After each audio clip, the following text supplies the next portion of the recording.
गुरुजी पंडित प्रदीप मिश्रा जी करनाल हरियाणा में शिवपुराण कथा वाच रहे हैं और इस कथा में गुरुजी ने जितनी उपयोगी जानकारियां दी हैं उन उपयोगी जानकारियों में से 20 मई और 21 मई की जानकारी हम आपको इस वीडियो में बताने वाले हैं। शॉर्ट में बताएंगे ताकि आपका ज़्यादा समय ना ले। आपको बता दें 20 मई की शिवपुराण कथा में गुरुजी ने कुछ नए विशेष उपाय बताए थे। उन उपायों में से एक उपाय था, गुरुजी ने ये कहा था जितनी बड़ी बिंदी आप अपने माथे में लगाते हैं उतनी बड़ी बेलपत्र भी अगर आप आचमन करते हैं तो आपको पूर्ण बेलपत्र खाने का ही लाभ प्राप्त होता है। ऐसा जरूरी नहीं कि आपको पूर्ण बेलपत्र खाना है तभी लाभ देखने को मिलेगा। जब रात्रि में आपको नींद नहीं आती है तो आपको नींद की गोली खाते हो तो एक बार प्रैक्टिकल करके देखो। शंकर भगवान की 5 बेटियां जया, विषहरा, शामली वाली, दौतली देव हैं। इनका नाम लेते हुए शिव पर चढ़ा हुआ जल या फिर रुद्राक्ष जल का आपको 5 बार आचमन करना है। शिव पर चढ़ा हुआ जल का आचमन, एक शंकर भगवान की बेटी का नाम लें, इसके बाद एक बार जल का आचमन करें, इसके बाद दूसरी बेटी का नाम लें, दूसरी बार जल का, ऐसा करके 5 बेटियों का नाम लेते हुए 5 बार आपको जल का आचमन करना है। ऐसी नींद आएगी कि सुबह 4:30 या 5 बजे ही खुलेगी। गुरुजी ने कल ये भी बताया था कि आजकल बहुत फ्रॉड चल रहा है। हमारी आवाज़ AI से निकलवा कर क्लोन बनाकर ऐसे ऐसे वीडियो बनाते हैं जो हम कहते भी नहीं हैं, और हमारी धर्मपत्नी का भी मुख किसी अन्य स्त्री के साथ जोड़कर कहते हैं कि यह गुरु माता है, जबकि उनका चेहरा आज तक किसी ने नहीं देखा है। इसके साथ ही कल गुरुजी ने एक ऐसा उपाय बताया था, यदि आपको यश नहीं मिल रहा है, अपयश प्राप्त हो रहा है, डिप्रेशन में जा रहे हो, दुख है, जीवन में कष्ट है, तरक्की नहीं मिल रही है, तो शिवलिंग पे आपको 2 चीज़ें अर्पित करना शुरू कर देना है। एक धतूरा और एक शमी पत्र आपको शिवलिंग पर अर्पित करना है। बस इतना करने का आप नियम बना लें, जीवन में आपको यश प्राप्त होगा, जीवन में आपको तरक्की देखने को मिलेगी।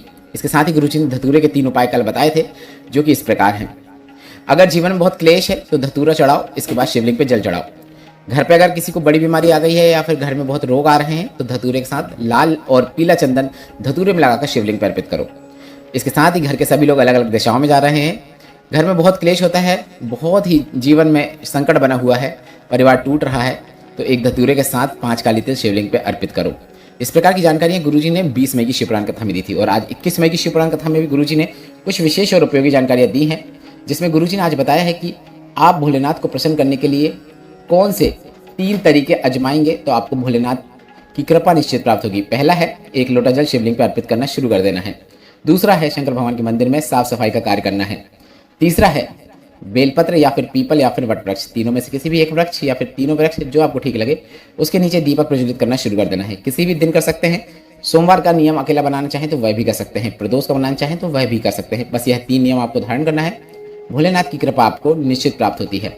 साथ ही आज 21 मई गुरुजी ने पशुपतिनाथ व्रत में 6 दीपक लगाने का महत्व बताया। 5 दीपक हम मंदिर में इसलिए प्रज्वलित करते हैं कि आपकी 5 कर्मेंद्रियां, 5 ज्ञानेंद्रियां सभी शिव को समर्पित है।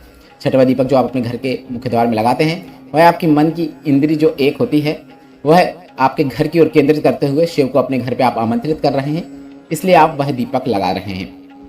इसके साथ ही आज 21 मई को गुरुजी ने यह भी बताया जो लोग 3 पर भरोसा रखते हैं उन्हें उनके जीवन में सफलता प्राप्त होती ही चली जाती है।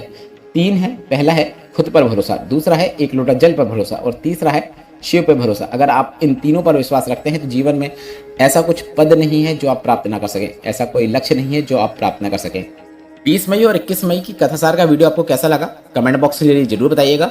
ऐसे ही वीडियो देखने के लिए धर्म की बातें यूट्यूब चैनल के साथ जुड़े रहें। वीडियो उपयोगी लगा है तो लाइक जरूर करें, कमेंट बॉक्स में श्री शिवाय नमस्तुभ्यम या फिर हर हर महादेव जरूर टाइप करें। श्री शिवाय नमस्तुभ्यम, हर हर महादेव, बम।